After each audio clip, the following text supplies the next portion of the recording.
empezar por toda la colonia. Los botes y basura tenemos que quemar, porque ahí vive un mosquito que es transmisor del dengue. A todos los vecinos debemos de informar. El dengue nos tiene preocupados. El dengue, enfermedad viral. No duerman descalzas, muchachas despistadas, porque este mosquito lleva una enfermedad.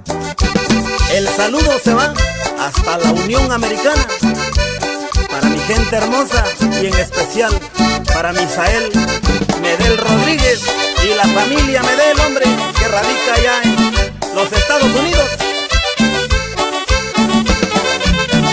A todas las casadas, viuditas y solteras, también a señoritas debemos informar. Tengan mucho cuidado con este sacudito, solo con un piquete las puede embarazar. El dengue nos tiene preocupados. El dengue, enfermedad viral. No duerman descalzas, muchachas despistadas, porque este mosquito lleva una enfermedad.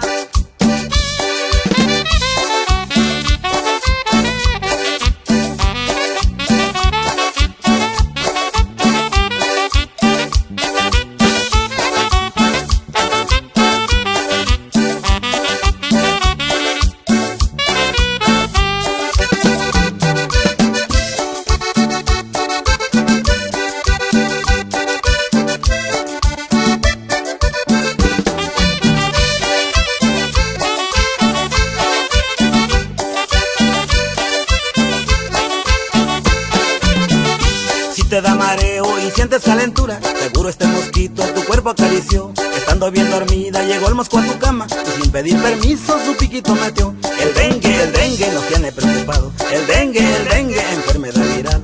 No duerman descalzas, muchachas despistadas, porque este mosquito lleva una enfermedad.